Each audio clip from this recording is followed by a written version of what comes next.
Olá para você que está ligado na programação da Rádio Defensoria. Está começando mais um podcast Entrevistas DPE comigo, Beatriz Priu.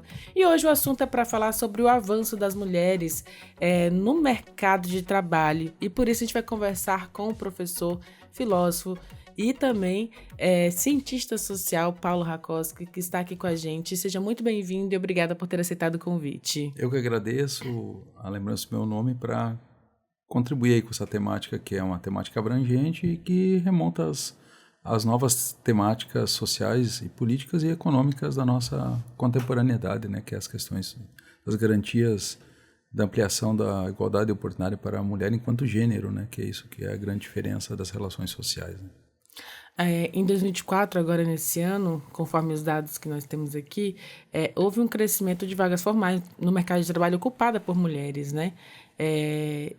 Pelo que eu vi aqui, cresceu, na verdade, 10,1% entre janeiro e agosto para homens e, em contrapartida, 45,18% nas vagas de trabalho para mulheres, ocupadas por mulheres, né? O que isso representa, o que isso significa nessa mudança, né, para a nossa sociedade?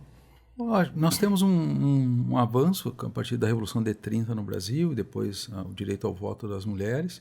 Antes, essa etapa de 30 até mais ou menos a década de 60, as mulheres estavam muito vinculadas ao mundo doméstico, né? Às vezes, mesmo classe média ou a elite econômica, as mulheres estavam vinculadas não à administração do patrimônio familiar, elas estavam vinculadas à vida reprodutiva e à manutenção da prole, dos filhos mesmo, aquelas famílias da elite rica brasileira, né? Então, é um fenômeno que demonstra que isso foi mudando, principalmente na autonomia reprodutiva e a questão sexual e as revoluções culturais que aconteceram a partir de 1960, mais datada efetivamente a partir de 68.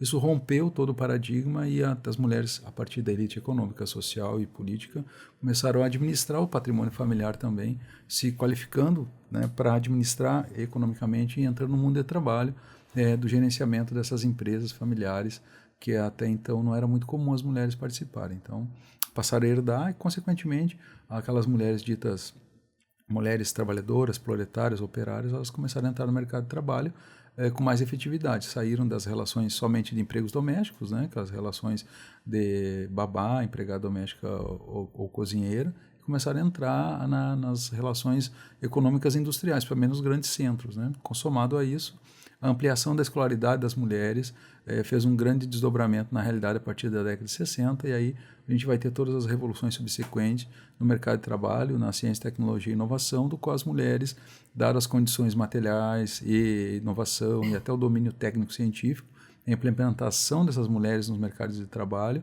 e também nas profissões, né? Hoje as mulheres, creio, posso até estar enganado, elas estão em todas as profissões a par e passo com os homens enquanto gênero, né? A gente tem esse debate na questão da opção sexual, mas mulher enquanto gênero no caráter geral e o homem enquanto gênero no caráter também particular dessa relação vinculada a gênero também, que mostra que assim, se ficou mais ou menos equânime, né, as atividades. Então as mulheres conseguem trabalhar nas grandes companhias de mineração, operando grandes maquinários, nas plataformas de extração petrolífera no Brasil e no mundo todo. Então isso aí é algo que demonstra que as mulheres têm todas as condições biológicas, né, que era o grande debate que se tinha anterior à década de 70, que algumas profissões as mulheres não estariam em condição hábil. Somado a isso, hoje elas disputam o mercado de trabalho para as mesmas funções, com a mesma operacionalidade, e a grande relação econômica e jurídica e política é que as mulheres têm que ganhar o mesmo valor econômico para as mesmas funções que os homens. Começou esse debate no serviço público e se desdobrou para a iniciativa privada. Então as mulheres estão em todos os tecidos sociais, todos os caráteres administrativos, econômicos e profissionais, ganhando, salvo algumas exceções, né, possam ganhar menos em decorrência da própria estrutura do machismo ou da discriminação. Do contrário, sempre vai ser igualdade financeira para profissões iguais e funções iguais. Então, esse é um grande avanço para a nossa cultura, a nossa sociedade, do modo geral. O particular disso é que as mulheres têm se queixado que é a chamada dupla ou tripla jornada, né? Que as mulheres que optam por ter filhos ou famílias nucleares, né, com a prole, mesmo que 1 ou 2 filhos, acabam tendo que atender 2 demandas, né? Mesmo com a vida marital com um companheiro, casado, esposa, enfim, elas acabam tendo que se comprometer mais com a vida doméstica ainda de alguma forma, salvo exceções que consiga pagar profissionais de manutenção da casa, né? Junto com o marido, esposo, companheiro mesmo, sozinho. Do contrário, elas têm essa dupla jornada ou até tripla, dependendo das circunstâncias. Então, os desafios para as mulheres enquanto gênero, eu creio que seja um dos fenômenos ainda a ser relevante a se pensar no século XXI, principalmente a partir dessa década do 20 desse século. Então, esses são os desafios, né, que ainda está posto, que não basta ser uma relação de determinação política ou legal, né, a legislação que vai obrigar algumas regras, porque ainda tem essa regra cultural, e a cultura é algo muito forte, né? A ideia de que a mulher é responsável pela educação dos filhos, ou o desdobramento até das tarefas escolares, apoio às tarefas escolares com os filhos, mesmo que às vezes os pais também sejam da área da educação, então isso ainda são desafios. E sobrecarrega as mulheres, então hoje as mulheres com esse fenômeno têm maior esgotamento físico e mental, algumas doenças que não estavam presentes às mulheres, como cardiovasculares, depressão e outras doenças que eram mais comuns aos homens, passou também a ser comum às mulheres, dado as exigências do mundo tecnológico e pós-industrial, né? Que essas relações de emprego, trabalho e renda com essas igualdades de oportunidade, mas que também exige-se mais da questão física e mental, trazendo esgotamento às mulheres, que era menos comum, né, nessas relações. Só para situar também os nossos ouvintes, dessas informações da pesquisa até que eu apontei aqui, esqueci de falar no início, mas são estudos, na verdade, feitos por duas profissionais, né? As pesquisadoras Janaína Feijó e Helena Sarrar, do Instituto Brasileiro de Economia da Fundação Getúlio Vargas, que foi publicado no Observatório de Produtividade Regis Bonelli. Então, são pesquisas realmente que mostraram trouxeram esses dados, né, em comparação ao ano passado também. E tudo que você falou, você citou aí numa fala só muitas questões, né? Desde a questão da remuneração, da sobrecarga de trabalho, das doenças, e também dos cargos, né? Digamos assim, do mercado. Hoje, por exemplo, conforme o que você acompanha também, quais as profissões, né, que mais têm a presença de mulheres, diferente de homens, e quais estão sendo tomadas ao longo dos anos por mulheres?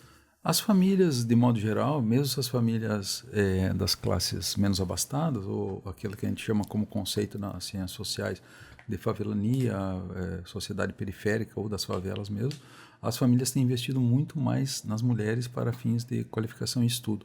Então as mulheres têm mais tempo de estudo, inclusive, que os homens. Primeiro porque a nossa cultura, tendo essa ideia da masculinidade, né, não vou entrar nos pormenores, mas e a ideia do homem provedor, né, os homens eles são cobrados a trabalhar mais cedo no mundo laborativo, independente se é bem ou mal remunerado, se é com carteira assinada ou não, com todas as garantias. E com as mulheres, as famílias começaram a apostar no maior investimento financeiro, na medida da sua potencialidade ou possibilidade, conforme a classe social, para estudarem mais. Então, as mulheres hoje, elas estão com mais condições na vida administrativa, né, os cargos administrativos e de gestão, de modo geral. E no campo da área jurídica, as mulheres também despontaram significativamente. Na indústria, para algumas funções, as mulheres já estavam muito aptas a essas questões, né? O que havia uma problemática era, tinha uma faixa etária cronológica, né? Para a indústria, se queriam mulheres mais novas e mulheres acima de 35, 40 anos estavam com dificuldade de empregabilidade no mundo da indústria, dado o esforço repetitivo no sistema de produção. Agora, nas áreas que envolvem estudos, né, como a parte de economia, a gestão, a administração, as áreas contábeis, ou todos os fenômenos, como até a própria reportagem comenta, que a ideia de como escriturária, como gestão de documentos e como ocupação organizacional, as mulheres acabam ocupando mais vagas que os homens, dado a essas qualificadoras que elas passaram a ter nos últimos anos. Então, isso são os fenômenos que estão mais demonstrados como realidade, né? E isso permite a elas ganhar uma remuneração tal e qual os homens, né? Ao mesmo tempo que tem mais universo de oportunidade do que outrora. Então, hoje as mulheres têm esse fenômeno. Outra realidade é que as mulheres optaram por ter filhos mais tarde. tendo filho mais tarde, oportuniza um investimento na carreira, né, por mais tempo. Então é bastante comum mulheres ter filho depois dos 40 anos, a partir de um plano de carreira, cargos, salários e remuneração dentro da estrutura da sua vontade familiar ou pessoal, e somando-se a isso, a vida reprodutiva ficou já no segundo plano, né? segundo plano. Então isso é um fenômeno social. Isso, claro, que para as estatísticas, ao ser comparado ou estudado, caiu muito o nosso índice de filhos por mulheres, né? Não vou dizer por casal, porque a nossa cultura mudou bastante, né? Mas por mulheres, os índices de filhos hoje, das situações gerais, de até menos de 2 filhos por mulheres, né? Antigamente a gente falava 2 filhos por casal, mas para a gente não ficar demodê, né? Então a gente diz por mulheres, porque não necessariamente a mulher vai ter uma vida reprodutiva casada, inclusive tem oportunidade de fecundação in vitro ou mesmo a questão de banco de sêmen, que é uma realidade histórica, garantias de direitos e, digamos assim, conquista das mulheres, né? Uma vida reprodutiva sem independente, né? Isso, sem a presença masculina, no sentido de ser mais uma estrutura de responsabilidade, né? No corpo social. E casamento, para uns é felicidade plena, para outros é tabu, preconceito, e aí acaba gerando mais problemáticas. E às vezes repete-se os dramas familiares que elas advêm dos seus avós, bisavós ou pais, e aí elas não têm interesse de manter uma vida conjugal, né? No sentido dos dramas. Cada sociedade tem os seus dramas, cada classe social tem os seus dramas, e as mulheres se sentiram mais livres, inclusive, para reproduzir. Então, a reprodução a partir dos 40 anos, isso permite uma carreira mais organizada, com mais resultado, inclusive salarial e patrimonial. Às vezes o salário pode ser igual, mas o que demanda para as mulheres é a questão patrimonial. As mulheres também querem ter uma casa de campo, uma casa na praia, um apartamento, algo nesse sentido, além da sua vida corriqueira, né, com seu espaço de moradia, com seu veículo próprio, com a sua autonomia de vontade, inclusive... Carreira e lazer também, né? Muito, é verdade. O lazer como demanda de conhecer lugares no mundo. Então as mulheres têm se organizado a isso, grupos de mulheres viajam muito. Isso demonstra uma nova realidade social que a humanidade brasileira, né, e mundial tem que entender. Inclusive aquele setor mais conservador da sociedade masculina e feminina, né, que são mais tradicionais, que não gostam muito desses avanços das mulheres e se colocam até contra no mundo político, no mundo da opinião, né, às vezes não tem muita sofisticação na opinião, às vezes rude, grosseira e bruta, né, mas que às vezes a gente vê espelhado na Câmara dos Deputados ou no Senado, com algumas falas pouco agregadoras em relação às conquistas das mulheres nesse sentido. Mas são tudo conquistas, e são as novas realidades, e a humanidade não vai se extinguir por conta disso, né? Como tem algumas falas meio com preconceito, né? E eu acho que são grandes oportunidades efetivas que as mulheres têm de organizar e administrar a sua própria vida sem a tutela do pátrio poder ou familiar ou do paternalismo da estrutura da formação do Brasil nesses 524 anos, né? Então são fenômenos expressos, são realidades, elas estão aí para ser estudadas pela sociologia, antropologia, ciência política. E isso a gente está citando aqui Brasil, mas é uma tendência que já vem de outros países também, outros países talvez que já tem alguns anos mais aí na frente, né? Tem mais de, sei lá, 500, 700 anos na frente, já tem a prática, né? As mulheres já têm esse espaço também. As mulheres no espaço europeu, elas, pelo menos da Europa Ocidental, Noruega, Finlândia, tiveram mais liberdades, né? Na Suécia, e alguns pontos nos Estados Unidos. Nos Estados Unidos o pessoal tem uma ideia de que é uma sociedade muito libertária, e ela não é, muito pelo contrário, ela é bastante conservadora. Tem alguns estados e algumas capitais de estados que têm maior representatividade política e social das mulheres, mas é mais um fenômeno europeu de sofisticação de mulheres como gestora, administradora e até agente pública, né, como os cargos de mando, os ministérios, todos os órgãos sociais dentro da administração desses países. Então, não é... E o Brasil, ele tem se perfilado, assim, até com um avanço bastante rápido, né, dentro dessa relação de igualdade de oportunidade enquanto gênero para mulheres. Nós temos um recorte que talvez seja o recorte conflitante do Brasil, que mulheres que têm dificuldade ainda de ascensão é das camadas dita subalterna da sociedade, aquelas por questão de renda ou patrimônio. a sociedade rural, a dos pequenos municípios e das localidades mais conservadoras, né? Está presente aí a ideia desse patriarcalismo, patrimonialismo, coronelismo, né? E o engessamento da vida das mulheres. E outras são as mulheres na questão étnico-racial, preta, parda ou indígena, que tem ainda discriminação e preconceito e menor ascensão das relações econômicas e posicionamento de mando e gerenciamento econômico com salários altos, né? Aí começa a funilar e as mulheres preta, pardas ou indígenas, advinda das camadas periféricas, mesmo a mulher branca pobre, acaba não ascendendo tanto para todos os cargos como a gente gostaria, né? Que a gente tem parentes e contraparentes nos mais diversos matizes étnico-raciais e que também tem as mulheres das nossas famílias que não se colocam socialmente por conta de tabu e preconceito e discriminação, né? Isso aí é algo que a gente ainda tem que superar, né? Porque não é somente uma relação salarial, é uma relação de respeito e dignidade para o ser humano, independente do gênero, mas particularmente o que a gente está falando nessa reportagem é as mulheres enquanto gênero e as oportunidades independente das condições étnico-raciais. Você falou anteriormente também sobre a oportunidade das mulheres estudarem, das famílias investirem também nas mulheres na vida acadêmica, científica, mas ao mesmo tempo, e em relação com o salário também. Durante muito tempo, o salário dos homens foi superior ao das mulheres também, mesmo exercendo a mesma atividade. Qual é a correlação que tem também esse nível de estudo com os homens? Os homens talvez comecem a trabalhar mais cedo, investam mais em mão de obra, mas as mulheres se preparam mais, estudam mais e também e começam o mercado de trabalho. Existe uma diferença também, por exemplo, às vezes o homem pode não ter o mesmo preparo acadêmico e a mulher tem um preparo talvez acadêmico, mas mesmo assim ainda permanecem ganhando a mesma quantia salarial? Olha, para algumas funções objetivas, os estudos têm mostrado que para as funções nas empresas multinacionais ou mesmo na estrutura administrativa brasileira, se requer os cargos e funções com as mesmas escolaridades, né? Aí talvez o gargalo, né, a questão do distanciamento da realidade ideal, da realidade efetiva, né? Que é aquela que as mulheres, elas não atingem o cargo de comando, elas ficam nos cargos intermediários ou naquela posição de vice, nunca na chefia maior.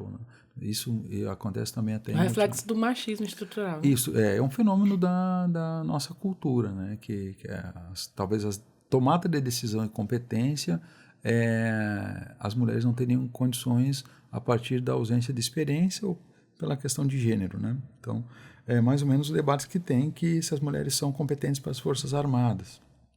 Elas começaram nos corpos administrativos das Forças Armadas, em várias partes do mundo, e em alguns países as mulheres estão nas Forças Armadas na linha de frente, como combatente, né? É claro que como combatente toda a violência é trágica para a humanidade, mas o índice de morte de mulheres como combatente também seria tal e qual ao homem, né? E claro, com a vulnerabilidade da estrutura de guerra, que no caso, como arma de guerra, o estupro de mulheres, né? Não que não tenha violência sexual dos homens em guerra também, mas no caso, o estupro feminino em caso de guerra das combatentes.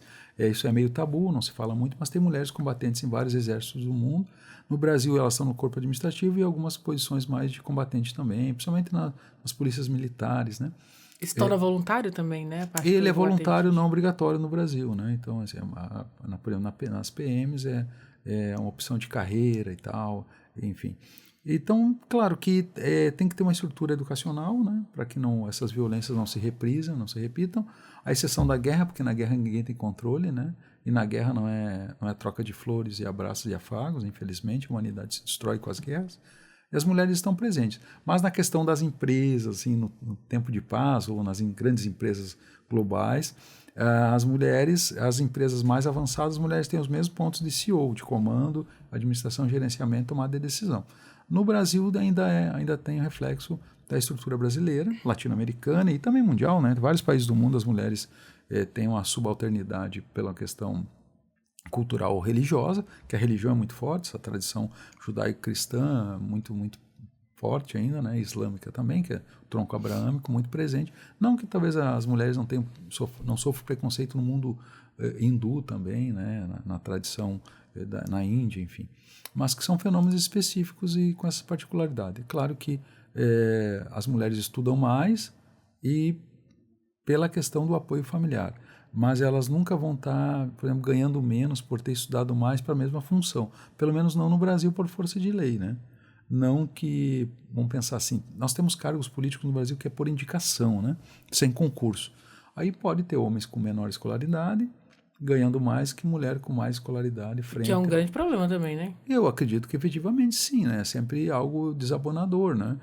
O agente público, por exemplo, né? Um deputado estadual, federal, um senador, ao contratar alguém, ou mesmo, né? Um governador contratar alguém para uma função que a mulher tem mais escolaridade, ela ganha menos por ser mulher ou porque o homem está numa posição enquanto masculino, né? Então, realmente seria algo a ser solucionado.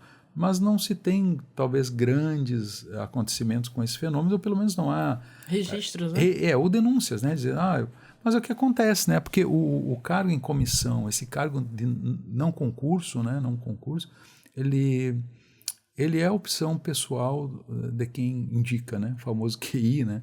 Então, às vezes, tu vai colocar um homem com menos capacidade técnica, mesmo tempo de escolaridade formal, uma mulher com mais qualidade técnica e mais qualidade formal, vai ganhar menos, né?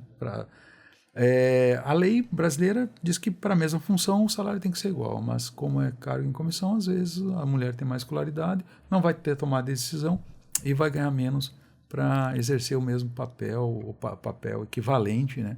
Nesses cargos de chefia e gabinete e assessoria política nos diversos esferas públicas do Brasil, aí nos 5.570 municípios e os 27 entes federados, né?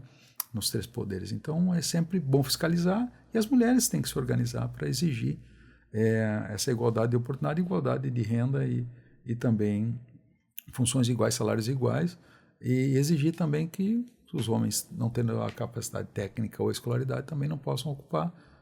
Não é por conta do gênero masculino ou feminino, mas que para aquele cargo requer uma especialização técnica específica, né? E tem que se manter. Então são esses fenômenos que acontecem. A sociedade amadureceu e amadureceu bastante rápida e tem pessoas que ficam desconfortáveis, né? Por exemplo, ser mandado por mulheres, comandado por mulheres, direcionado por mulheres, ou a chefia maior e a tomar decisão sendo uma mulher, a ideia enquanto gênero, né? Feminino. Alguns homens se incomodam, ou talvez muitos homens ainda se incomodem por conta desses fenômenos, né? Nesse sentido. O que tem demonstrado é que as mulheres têm tido mais qualidade técnica, mas maior habilidade psicológica para essas ações que desenvolvem em uma visão global mais arejada, né? No sentido uma relação não persecutória, sem o assédio sexual, sem o assédio moral, sem o assédio psicológico. Quando mulheres estão na tomada de decisão nesses espaços de corpos de dirigente ou de grandes companhias, as mulheres têm causado menos desconforto para as mulheres ou mesmo para os homens, né? Que quando os homens estão na posição de comando, se tem mais presença e maior denúncia de assédio moral, sexual, psicológico, né? E outras situações assediosas frente à posição masculina, enquanto mando quando vontade. E no caso, quando mulheres, parece que tem maior caráter resolutivo, de menor impacto e drama de abuso pessoal por conta do cargo. Dentro do ambiente de trabalho mesmo. Um ambiente mais confortável, mais arejado. Então, assim, são algumas conquistas, né?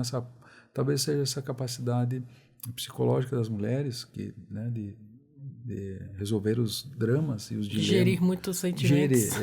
E aí parece que não está nessa disputa, né? Essa esfera de submissão, né? De subordinação, a não ser o que o cargo hierárquico determine, né? Querer subjugar e humilhar, que acontece muito na esfera do masculino para o masculino ou do masculino para o gênero feminino, nas esferas de poder, aí em toda a República, todos os municípios, todos os estados, infelizmente. Inclusive, até nos setores que não deveria ter, que é os setores mais elevados, sofisticados no conhecimento da lei, que é o mundo do jurídico, né? E a gente tem denúncias de que, pelo menos queixas, que o mundo jurídico também é assedioso, né? Ele também não tem, mesmo conhecendo a lei, as pessoas impõem-se algumas regras. E a cultura ela é muito forte em todas as esferas, né? Não escapa, infelizmente não escapa.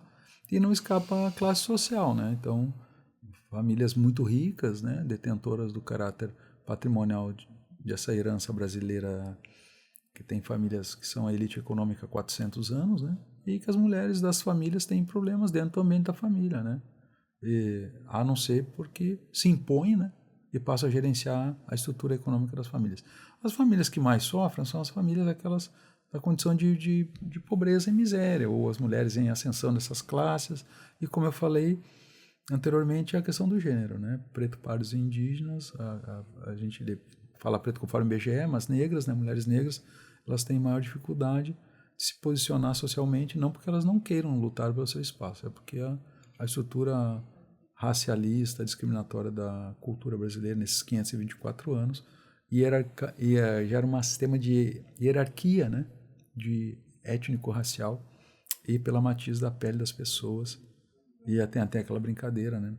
Pela cor dos olhos também, o posicionamento social é regrado a partir da vontade de quem vê, geralmente sendo o homem, ou a estrutura que está ali naquele espaço tem a discriminação, preconceito pela questão racial. Por mais que no Brasil se fale pouco sobre isso, ou quando se fale sempre com muito cuidado, porque o Brasil tem uma falsa ideia de que não há racismo e preconceito pela questão de pele, e até mesmo enquanto o gênero, né, não se admitia, né, mas a gente sabe que o Brasil é racista e mantém uma posição patriarcalista e também machista nas esferas de trabalho, né, não só pública quanto privada. E quem está aí sofre na pele ou no cotidiano e sabe que a gente está falando. Eu sei exatamente o que você está falando também. Assim, diante de tudo que você falou, né, a gente falando aqui sobre a detenção do poder, né, da elite também brasileira, mas existe uma ascensão também dessas mulheres guerreiras, que eu vou chamar de guerreiras agora. Ninguém queria ser guerreiro, né? A gente só queria ser humano, mas ocupando seus espaços. Mas existem um movimento muito grande de mulheres inserindo-se no mercado, no segundo setor, como vendedoras, como prestadoras de serviços, empreendedoras também, né? Como é que você enxerga esse movimento também?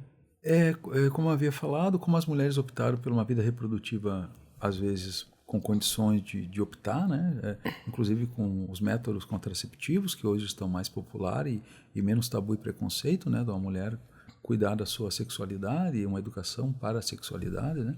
Isso permite a elas, inclusive, ser empreendedoras, né? E trabalhar nesses setores que envolvem um trabalho quase que dedicação exclusiva, né? Inclusive nos pequenos negócios, né? Que as mulheres têm crescido muito nesse ramo.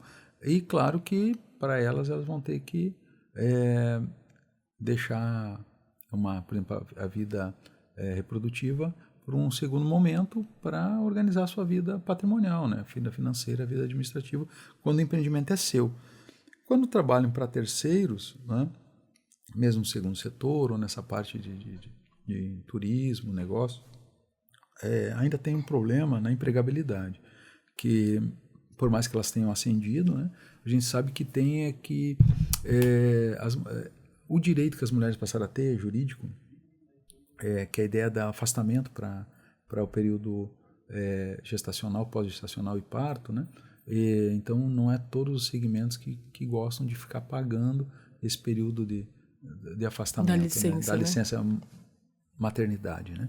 Então, isso aí acaba deslocando algum grupo de mulheres ou em algum ponto que pode colocar homens, são colocados por conta disso.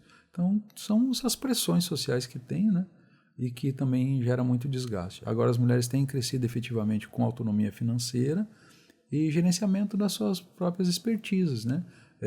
Uma escolaridade média ou técnica, né? Uma escolaridade técnica, pós-média, ela tem condição de gerenciar suas próprias demandas, né? Muito além da ideia da figura simbólica, a gente tem muito, que é o salão de beleza, mas muito para além da ideia da mulher somente com o seu salão de beleza, ou com a sua boutique, né, com a sua loja de roupas. Então, as mulheres hoje elas têm diversos segmentos de pequenos negócios, de pequenas empresas, do empreendedorismo de vontade, né, aquele empreendedorismo individual, coletivo, para mudar o histórico de vida, ou sair da condição de miséria e pobreza e ascender socialmente, que é um sonho da maioria das pessoas, né? Miséria e pobreza não é bom para nenhum tipo de ser humano, independente do gênero, né? E para as mulheres, elas ficavam muito mais penalizadas, principalmente em alguns rincões do Brasil, na região amazônica, nas vicinais e na região nordeste, principalmente nos rincões, nas pequenas cidades, onde as mulheres ficavam numa condição de impossibilidade de crescimento material e tendo vida indigna, às vezes por décadas, né, em dadas condições impostas pelo espaço e pelo meio, dentro desse olhar da geografia humana, né, então, mas que estava envolvido com a cultura, mas estava com ausência de oportunidade. O próprio Estado Nacional Brasileiro não oportunizava às mulheres qualificação técnica, profissionalização, que viabilizasse a ela ser profissional no setor que ela quisesse, né? Então, hoje, tendo oportunidade, né, as mulheres, mesmo na região amazônica, que é o 61% do território brasileiro, a mulher amazônica ou aqui, que aqui mora, ela tem que fazer muito esforço para uma série de coisas, né? E na região Nordeste ainda está muito presente essa ideia de que as mulheres têm que exigir do Estado e dos órgãos públicos para que elas tenham oportunidade de crescer a partir da sua vontade gerencial e administrativa, né? Porque se não pressiona, o Estado tende a esquecê-la. O Estado, digo, ente federado, e o Estado enquanto corpus nacional, né? Que a gente chama de Brasil. Então, são fenômenos, né? Mas que elas precisam, e elas sempre estão, né, de uma forma ou de outra, organizadas. Inclusive aquela mulher trabalhadora rural, que é importante a gente também falar, né? A mulher camponesa, não aquela empregada nos serviços rurais, ou aquela que era também que estava no corte de cana, ou outros setores, né, no chamado ciclo sazonal de colheita, em vários cantos do Brasil, aí todo o Brasil, né, não só na região amazônica, mas que elas se colocaram a partir dessa mulher rural, dos minifúndios, da micropropriedade, né, dos pequenos lotes rurais, as mulheres organizadas a partir da garantia, não só de uma dignidade reprodutiva, mas da saúde da mulher. Aí envolve desde a saúde ginecológica, a saúde preventiva, para que as mulheres tenham dignidade existencial e material, mesmo trabalhando no mundo rural, tendo acesso à tecnologia, à informação e tudo aquilo que o mundo urbano se permite, a mulher rural, mesmo que camponesa, né, ou operária do mundo rural, trabalhador do mundo rural, possa acessar. Não ficar a mulher esquecida, né, num fundo de campo, num rincão ermo do Brasil, né, e às vezes tendo uma saúde debilitada por fruto da ação do trabalho e pelas intempéries, né, porque trabalhar ao sol ou ao frio, né, todo o ano, né, e aí quem tem pequena propriedade rural, como o caso das mulheres que estão no apoio do gerenciamento desses espaços, elas também não têm, muitas vezes não têm direito a férias, né, ou autocuidado, né, que a mulher urbana tem um pouquinho mais de acesso, mesmo com classes mais subalternas, né. Então a mulher rural acaba organizada, conseguiram ascender, inclusive em primeiro lugar buscar saúde física e psicológica, que permitiu a elas nos últimos 30 anos uma visibilidade social, as mulheres camponesas brasileiras, dadas a romper com o abandono, né, que era efetivamente um abandono, que é o caso que a gente não vai muito longe, né, que é as nossas bisavós, avós e talvez as mães que vieram do êxodo rural, ou algumas ainda estão no espaço rural, que são realidades bastante sofridas, né, que é recém agora, nos últimos 30 anos, que as mulheres aos poucos estão ocupando melhor condição de sobrevivência, né, não é uma vivência ainda com plenitude e dignidade total, mas que as mulheres têm se colocado aí com a visibilidade necessária para ser atendida com as demandas públicas e políticas públicas para salvaguardar não só a sua história de vida, mas a sua dignidade de saúde, né, e evitar o sofrimento, principalmente com o envelhecimento dessa mulher das periferias e do mundo rural e desses espaços ermos e esquecidos do Brasil. Até porque existe essa sobrecarga, como você falou, existe o fenômeno das mulheres terem os filhos mais tarde para poder focar na carreira, mas existem casos como o que você citou agora, as mulheres menos providas, né, financeiramente, que estão talvez em setores mais pobres da sociedade, acabam tendo que trabalhar muito ainda, assim mesmo, gerir suas famílias, né, cuidar dos seus filhos, gerir casa, marido, administrar tudo isso, acaba tendo uma sobrecarga. Como é que você avalia também, correlaciona isso com até agora a PEC, né, que está sendo discutida sobre a redução da carga de trabalho do trabalhador brasileiro? Olha, por mais que esteja discutido, a gente tem visto que o nosso sistema eleitoral ele privilegia a eleição dos mandatários para os mandatários, né? Nunca para uns cargos para proletários, trabalhadores e operários, sejam eles masculino ou feminino. A maioria dos nossos eleitos, né, são de classe abastada ou vêm desse fundo, ou a gente chama dentro do campo da sociologia traição de classe. O sujeito é de uma classe trabalhadora e proletária e depois vai votar contra a sua própria classe de origem. Então, assim, a redução de jornada e a redução, ou até mesmo o pagamento de imposto da elite rica brasileira, multimilionária ou bilionária, a gente viu há pouco que o debate é que não se quer cobrar imposto de quem é rico, né? É estranho isso, né? Então a gente é traído pelos nossos mandatários, que são cargos eletivos que a gente mesmo votou, né? Então, infelizmente, e a tendência, creio eu, posso me enganar, que não vai se ter a ideia de redução de carga horária ou jornada de trabalho, ou dias trabalhados. Por quê? No Brasil nós temos uma herança escravocrata e escravagista, que está presente no âmago da sociedade, no homem branco brasileiro, né, que por mais que ele seja multiétnico, né, tem alguma mistura genética aí, ele se posiciona com as famílias quatrocentonas, né, ou seja, a elite branca brasileira, da plutocracia rica, né, do baronato brasileiro que não abre mão. A gente vive numa república, mas eles ainda acreditam que vivem numa monarquia, que eles são os donos de todo mundo, né? Não só dono do país, mas da economia e das pessoas, como se fosse gado, né?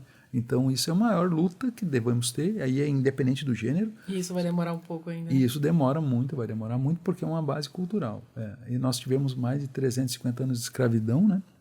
Tivemos escravidão indígena, tivemos escravidão negra dos povos advindo sequestrados da África.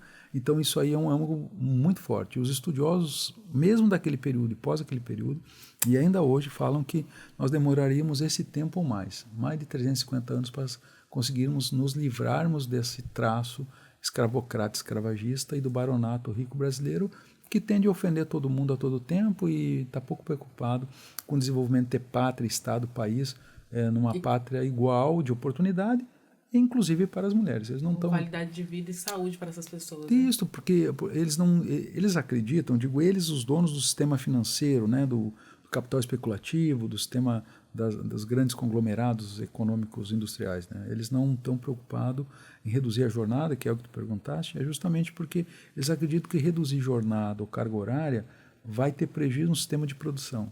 Porque a nossa indústria ela não é técnico-científica de última geração, ela ainda está no período intermediário, ela não é pós-industrial, ela não tem alta sofisticação. Como não tem alta sofisticação, ainda ela requer o tempo de trabalho mensurado a partir do tempo de produção, né? Então ela não está aportada na alta tecnologia como alguns países do mundo. Então, como alguns países da Europa Ocidental que estão discutindo a redução da jornada de trabalho não em horas, mas em dias, e não 6 dias semanais, não 5 dias, mas sim 4 dias semanais de trabalho e produção, porque eles acreditam que se trabalharia bem em 4 dias e teria oportunidade de redução ou de folga, né? Nesses outros dias as pessoas tendo um lazer, um autocuidado, cuidado com a sua família, inclusive com as mulheres, se permitiriam melhor produção nos 4 dias de efetivo trabalho, né? E no Brasil a ideia é que, uma vez que tu dê folga para alguém, a pessoa está trazendo prejuízo, né, no sistema de produção e deixando de acumular riqueza para quem que tem aquela fala, quem detém já, né? Mas tem aquela fala, né, aquele que lhe dá o emprego, né? E na verdade ninguém dá nada para ninguém. Aquele que troca por horas trabalhadas dá o seu tempo de vida. A gente dá o tempo de vida para as horas trabalhadas, seja iniciativa pública e privada, porque esse tempo não volta mais e a gente caminha para a finitude do ser. Principalmente quem passou de 50, 60 anos sabe o que eu estou falando, que você trabalhou muito, iniciativa pública ou privada, e que 1 hora, 2 horas na sua vida é muito tempo, né? Principalmente depois que tu caminha para a finitude biológica, que é o caminho de toda a humanidade, que é um fenômeno existencial, né? Mas que ainda se tem essa ideia de que se você folgar, ou você usa um termo inadequado, mas que se usa, né? O sujeito é vagabundo, está enrolando, não quer trabalhar, e está folgado, não está buscando direitos. Essa é a herança escravocrata e escravagista, né? Então, se tem a ideia no Brasil que é o esgotamento do trabalhador, ou seja, a ideia de que ele possa ser espremido para virar suco ao máximo. Depois que tu libera ele, já está o bagaço. Inclusive, conta de desmaiar dormindo. Isso, o exemplo é que nós estendemos o tempo de trabalho, a gente tem que trabalhar em média, a maioria das pessoas não vai se aposentar, mesmo contribuindo e começando a tributar a partir dos 16 anos ou 18, não vai se aposentar antes dos 65 anos de idade. Inclusive, tem essa questão de que as pessoas poderão ainda, no Brasil, vir a trabalhar até os 75 anos de idade, né? O que é um absurdo. dadas as condições de trabalho no Brasil. Não é que é possível trabalhar até os 75 anos de idade. Não, se o sujeito tem saúde, tem condição intelectiva, né, e mental e tal, vai poder trabalhar. O problema é que no Brasil a gente trabalha muito cedo, começa muito cedo, de forma precária, né, em vários setores. A exploração, né, da mão de obra é muito grande. Muito grande, se paga péssimos salários que não te dá a dignidade de uma boa alimentação, assistência à saúde. Assistência à saúde, lazer, ou mesmo uma reposição vitamínica, sais minerais, para que você reponha a sua fadiga física ou até mental. E tem gerado no Brasil muito adoecimento no sistema de trabalho. E tem adoecido muito mulheres, porque a jornada é maior, no sentido de que ela tem essa demanda familiar.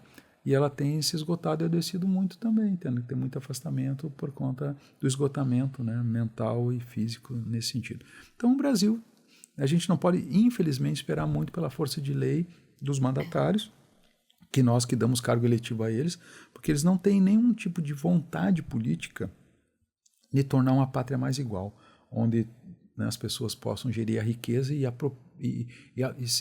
também se apropriar dessa riqueza gerida ou parte dela. Não há um interesse efetivo, né? Por conta dessa ideia do baronato, a plutocracia econômica brasileira impede uma generosidade do espírito humano daqueles que são detentores do sistema financeiro ou do sistema político. Eles não estão a fim de fazer negociações com a prole, com os proletários, com os trabalhadores, com o operário.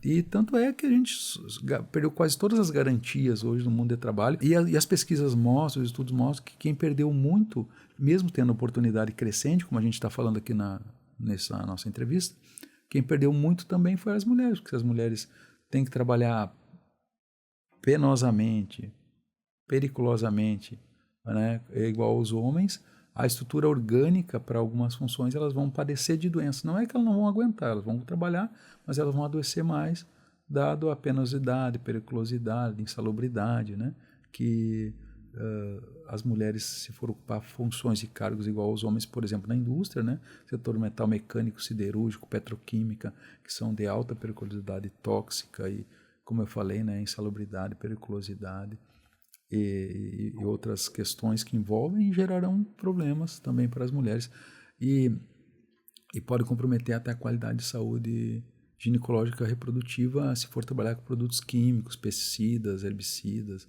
são os agroquímicos, agrotóxicos, né? Então, principalmente lavoura ou indústria, né? Então, aí pode afetar a vida reprodutiva e a deformidade dos fetos, né? Dos filhos, nascer com problemas por conta dessa exposição. Aí a gente volta um pouquinho à questão do racismo estrutural, tanto para as pessoas pretas quanto para as pessoas indígenas, né? Os pretos pardos indígenas, porque a gente tem, como você falou, uma descendência dos escravos que foram sequestrados da África para o Brasil, e temos a população indígena que, grande parte do Brasil foi dizimada quando foi colonizada. E essas pessoas, né, que ainda estão a essa margem da sociedade, como popularmente é dito, como que fazer, né, para conseguir equilibrar tudo isso que a gente está conversando? Quais as soluções que a sociologia, né, a filosofia aponta para que essas mulheres que estão à margem, né, que estão ali ainda com mais dificuldade de alcançar cargos altos, de crescer mesmo, pode ser encontrados? Olha, o desenvolvimento técnico-científico, administrativo, político das mulheres, enquanto mulher, eu não estou falando, eu estou na condição de gênero masculino falando, mas eu reconheço efetivamente que o grande avanço dos países organizados, né, foi a partir do estudo e qualificação técnica profissional das mulheres. O maior tempo de estudo que o Brasil tem conseguido expandir, nós não tem conseguido ter plenitude em todos os lugares, porque o Brasil é um dos maiores países do mundo. Continental, né? Extensão geográfica, né? Por mais que hoje a gente seja em torno de 210 milhões de habitantes, essas almas viventes do Brasil, então a gente tem essas demandas. Mas, por exemplo, eu gosto de usar como exemplo a Noruega. A Noruega, até a década de 70, era um país pobre, mas ela houve grande investimento na educação, um grande investimento técnico-científico e grande investimento na mulher enquanto gênero. E a Noruega deu um salto, principalmente a partir da indústria petroquímica, petróleo e gás. E a Noruega hoje desponta como um dos países de melhor equidade econômica e material para ambos os gêneros, né? Masculino e feminino, e a maior oportunidade também às mulheres, dada a qualificação educacional. E, no caso, ofertar vagas profissionais de todas as áreas profissionais no qual as mulheres desejarem, né? Ou até mesmo o empreendimento como fator efetivo e a condição de financiamento adequado, né?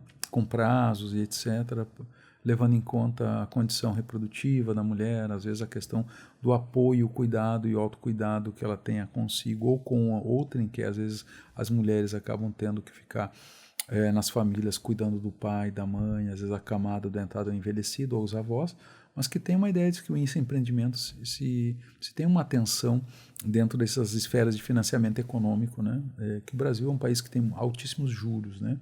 Então é muito complicado ser empreendedor no Brasil para as classes subalternizadas, né? Inclusive enquanto gênero, preto, pardos e indígenas, nessa ideia de que o dinheiro ele é mais caro para alguns segmentos da sociedade e tem esse fenômeno étnico-racial, né? Se você a condição de branquidade lhe dá uma certa maior espaço para uma garantia de financiamento. Não que os juros vão cair, mas vai ter uma oferta maior de oportunidade, porque no Brasil ainda tem, mesmo que velado, mesmo que tirando-se ou pediu-se por força de lei em alguns lugares tirar a foto com uma ideia de boa aparência, né? Mas quando você vai a um lugar e a questão étnico-racial é o diferencial, você vai pegar uma grana com o sistema financeiro, a questão étnico-racial está muito presente e a questão de gênero ainda ocorre preconceito, né? Então, se querem garantias que essas populações não têm. A garantia é o mundo do trabalho que elas podem prover a partir do trabalho. Porque elas não têm patrimônio, né? Se alguém está começando algo, patrimônio não é a garantia efetiva do que lhes convém, não porque não queiram, mas porque não têm, não herdaram, né? Sempre foram de famílias de trabalhadores, operários e proletários do campo ou da cidade, ou neto e bisneto do êxodo rural. Se perdeu aquela pequena espaço territorial, né? E acabou que formou fileiras de pobreza no espaço urbano. Então, essa aí tem se mantido esse fenômeno racialista, discriminatório, e muito pesado sobre as mulheres, né? Então, isso é um fenômeno que, para mudar, eu usei o exemplo da Noruega, né? Claro que é um país escandinavo dito branco, né? Mas que não teve um fenômeno escravocrata, escravagista, né? A Noruega, em particular, ao contrário, por exemplo, da Alemanha. A Alemanha foi um país escravocrata, escravagista, que ela também teve tentativas de colonização em África, né? Mas aí Portugal, Espanha, França, Inglaterra foram países escravocratas, escravagistas ao extremo, a Bélgica, né? Então são isso aí que se mataram milhões de pessoas, sem falar que outros milhões foram sequestrados e usados como mão de obra em vários cantos do mundo, não só no Brasil, mas em outras partes do mundo. Então isso aí realmente mostra o quão difícil é produzir a igualdade de oportunidade enquanto gênero ou quando a ideia é étnico-racial. E quando envolve mulheres, eu usei a Noruega por um certo afastamento, pela questão, pelo menos direta, envolvida à época, na escravização das mãos de obra, seja indígenas nos redores do mundo ou de África, né? Mão de obra africana. Então, penso que naturalmente não é só a Noruega, mas eu uso ela como exemplo nesse sentido, onde as mulheres têm um maior espaço e envolve a questão do investimento na educação. Diante de tudo isso que você falou também, eu vejo uma outra questão que acho que você pode até comentar com certeza melhor como pesquisador, como estudioso da ciência também, da ciência da sociologia.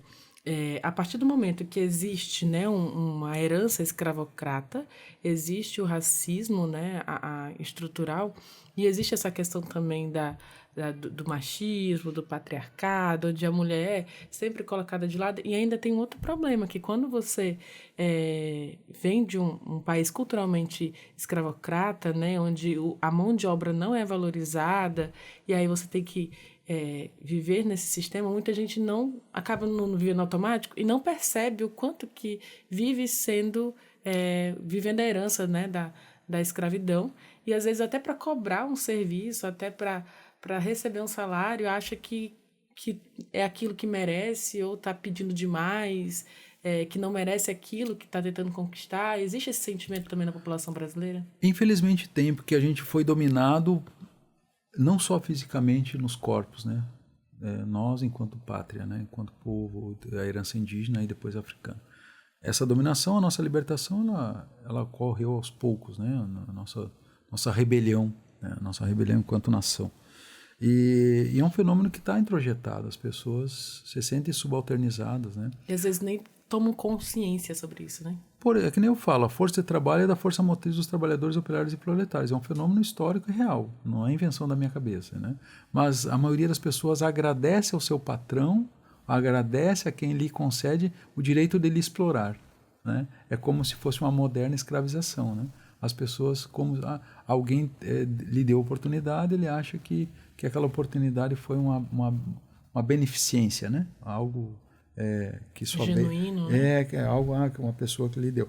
Mas, na verdade, você é dado a sua competência, por isso que você está naquela função, mesmo que seja um serviço braçal, mesmo que seja fazeres domésticos, empregadas domésticas, jardineiras ou cozinheira, babá, né? Porque quando você ocupa esses cargos enquanto gênero, caso estamos falando das questões das mulheres, elas ocupam esses cargos dando oportunidade para as mulheres da elite rica ou das classes intermediárias, classe média alta, enfim, do sistema do empresariado brasileiro, ou da elite mesmo, dá condição para que eles tenham uma vida de maior fluidez ou maior relax, né? Maior folga. O tempo disponível até para se dedicar para ficar mais rico ainda, né? Isso, que é o problema dos trabalhadores, operários e proletários na condição de trabalhador. Outra indignidade é que a maioria das pessoas que são assalariadas não se percebem, que é o fenômeno que me perguntou, que eles não se percebem como trabalhadores. Quem ganha salário é assalariado, é trabalhador. Pode ser da iniciativa privada, pública, concursado, não concursado, é assalariado. E pode ser 40 salários mínimos, mas é assalariado. É um trabalhador público, serviço público federal, estadual, municipal. Outro fenômeno, que a maioria, 90% da população brasileira, 90% em torno disso, não tem condição de ficar, além dos 30 dias de férias que é remunerado, ficar 3 meses sem trabalhar, sendo trabalhador. Você vai ter que vender a sua bicicleta, sua moto, seu carro, uma casa, porque você não vai ter condição de sobreviver, dado o custo de vida brasileiro nesse sistema que a gente vive, que é a grande ciranda econômica brasileira. Capitalista. E as pessoas não se veem como tal, né? As pessoas acham que estão remuneradas com salário 3, 4, 5, 10, 15, 20, 40 salários, elas acham que estão na superioridade na condição do modo geral, do modus vivendi e operantes da população. Só que não é assim. Então o fenômeno nosso ele tem mostrado que as pessoas não percebem o grau de exploração, dada essa condição histórica, as pessoas não percebem a sua condição de classe, as pessoas não percebem a sua condição política, a ausência de potencial de mando, ou de governança, ou de decisão, e que a pessoa vive, o tempo de vida dela é o tempo do trabalho, né? Do tempo do trabalho e da herança clássica do tripalium, da escravização, do tormento, né? Não é o labor, que é o laboratório, não é um conceito alemão do Arbeiten, né? A ideia de uma maior sofisticação técnico-científica, mas nem mesmo do labor. Nós estamos ainda na fase inicial, que é o tripalium, o trabalho como escravização e tortura, que era um instrumento de tortura. Quando o sujeito trabalhava inadequadamente, ele era exposto ao sol lá, um sistema de tortura, uma espécie de cama de tortura, né? O sujeito era colocado e surgiu a palavra tripalium, né? E surgiu a palavra trabalho. Então essa ideia está na herança escravocrata das outras civilizações, romana, grega, enfim, mas que também chega à nossa realidade.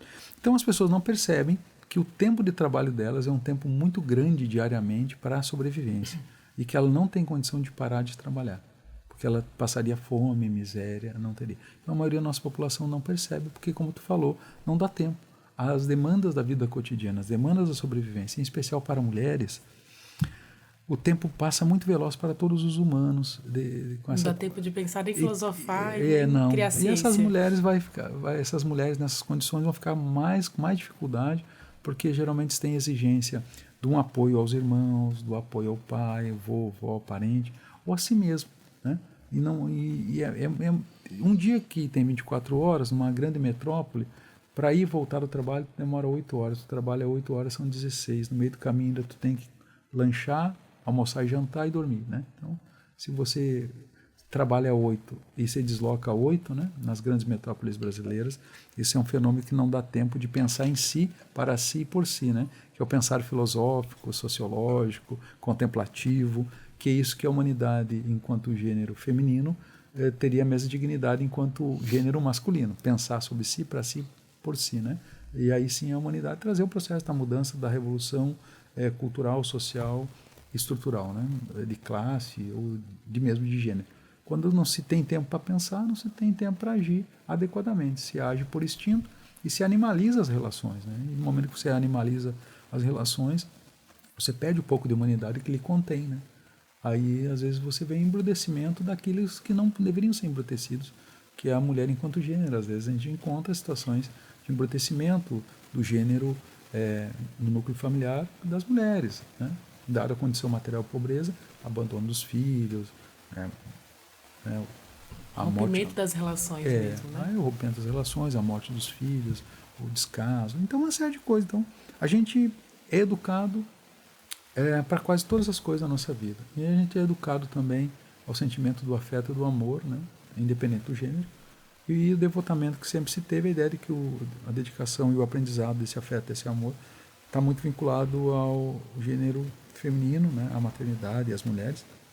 E que nos ensina muito, enquanto aos homens, a ser melhor, né? Quanto isso. E quando esse sentimento se perde, dadas as condições do mundo do trabalho, toda a sociedade padece, a sociedade adoece. E a gente só vê a massa carcerária, né? A nossa massa carcerária é fruto das sistema de desagregação de fato e filia, ou seja, de família, de sociedade, né? De todos os problemas familiares estruturais. Acabam no sistema prisional. E aí já revela outro problema, aliás, se revela e reforça o mesmo problema que a gente tem conversado, que é da herança que a gente tem. Porque a gente for olhar para o sistema carcerário, são pretos, pardos, indígenas, a maioria pobres também, e aí revela o quanto que o Brasil ainda precisa melhorar. Isso mostra, e todo dia, né, que a gente vai, no meu caso, o mundo do trabalho, que é o sistema educacional e pesquisa e tal, mostra o quanto que todo dia a gente tem que repisar essas temáticas. Às vezes até parece enfadonho, né? Só que a gente tem que usar a sofisticação técnica e linguística para reelaborar esses temas, mesmo que sejam repetitivos, né? Mas com adequação linguística para a compreensão e uma forma adequada de falar e dizer, e se possível fazer, para transformar a sociedade. Porque a gente possivelmente vai terminar meu tempo de vida biológica sobre a Terra e as coisas não estarão ideal, ou pelo menos minimamente adequada para o Brasil, né? Que a gente tem muito ainda a mudar em respeito e dignidade às mulheres enquanto gênero e a oportunidade para que todos possam vivenciar a experiência da dignidade afetiva, um amor pleno, né? Mas também uma experiência humana, que isso aí são conceitos, né? São conceitos abstratos, mas tem uma coisa que é um conceito que é abstrato, mas ao mesmo tempo é prático, o sentimento de felicidade, de autorrealização. E aí sim vale a pena investir na educação, e que as mulheres consigam atingir essa plenitude e elas sejam multiplicadoras desse processo. E começa no mundo da educação e permeia o mundo do trabalho. E também a oportunidade econômica para as mulheres terem a sofisticação necessária para empreender por si, para si, e por si no sentido de trazer as mudanças necessárias, né? Porque esse momento que ela vai ter um núcleo familiar com filhos, educar os filhos e permitir educar os filhos para um novo tempo, a gente tem uma mudança, né? Por isso que se fala que muito da educação brasileira está voltado ao ventre da mulher, ou mesmo as mulheres que foram outrora amparadas na educação dos filhos da elite rica, né? Que as mulheres indígenas e as mulheres negras, que foram subalternizadas e que educaram, né? Tem um debate polêmico, né, sobre essa educação, não porque, pelo contrário, dizer que foi uma educação magnífica, mas ao mesmo tempo, às vezes alguns teóricos dizem que por isso que o Brasil não é racista, né? Porque quem educava o filho da elite branca eram mulheres indígenas ou negras, né? Mas o racismo estava presente nessa condição, né? E se repete tal e qual que a gente tem as maioria dos cargos aí, se a gente observar, desses subalternos, as condições étnico-racial presente, né? Então, tem muito que mudar, tem muito que fazer crescer. E depende muito também do poder público, políticas públicas, né? A gente percebe, né? E o dever aí de políticas públicas são que as mulheres possam fazer políticas públicas para mulheres, para famílias de mulheres, né? Ou mulheres que têm responsabilidade pelo núcleo familiar, né? Porque às vezes as mulheres acabam ficando viúvas ou não optam mesmo por não ter casamento. Ou se relacionar, né? Ou se separando, enfim, essas coisas da vida, né? E que tem que ter uma política pública para ela consiga agregar sofisticação de educação para os seus filhos também, porque não desagrega a estrutura familiar, né? Então, eu acho que sempre vai ser um desafio Nós temos a cultura da violência, né? E aí é independente do gênero, e a gente tem acompanhado nos últimos anos a sobrecarga dessa violência urbana, da violência de modo geral, sobrecai muito maior sobre a mulher enquanto gênero, aí em todos os sentidos das violências que têm ocorrido, né? E aí acaba essas questões étnico-raciais. Refletem tudo, né? As questões de baixa escolaridade, favelania, bairros periféricos, onde tem pobreza, baixo investimento público, como segurança, saúde, educação, e a questão conforme o IBGE, preto, pardos e indígenas, infelizmente, onde, enquanto gênero feminino, a violência se desdobra. Desde as violências infantil, até as violências adultas, desdobrado em várias segmentos, né? Não só no mundo do trabalho, mas também, às vezes, na intimidade dos espaços privados, né? São tantas camadas, meu Deus do céu, se a gente for conversar aqui sobre todas essas camadas, né, de violência, educação, gênero, trabalho, né, tudo está correlacionado e reflete, uma coisa reflete na outra, né? E eu acredito que a gente pudesse ter mais tempo até, né? A gente conversava por horas aqui com o Rákosky, que ele trouxe, além do tema que a gente propôs, mas outras muitas reflexões sobre o viver em sociedade no Brasil, na área econômica, de gênero e racial também. Eu queria agradecer a sua participação e também deixar esse espaço para você fazer essas considerações. Eu agradeço a lembrança do meu nome para contribuir, é sempre um prazer, sempre que precisar eu puder, nas minhas temáticas aí de trabalho, poder colaborar. Sempre sonhando, né, que a dignidade possa chegar ao gênero feminino, né? E assim como chegou de sobremaneira no gênero masculino, e a sociedade seja mais igual, né? Porque o nosso caminho fim é a plenitude dos afetos, sentimento e amor, e aquilo que a gente consegue materializar, que é o sentimento e felicidade, né? A gente viver os dias sobre a Terra de forma feliz, agregadora, e aquilo que nos torna humano, né? E que é a ideia de olhar o outro, né? Olhar o outro face a face e sonhar com melhores dias. Com essa frase a gente encerra aí com uma grande reflexão para você que está nos ouvindo. Eu agradeço imensamente, Paulo Rákosky, pela disponibilidade mais uma vez de estar aqui conosco.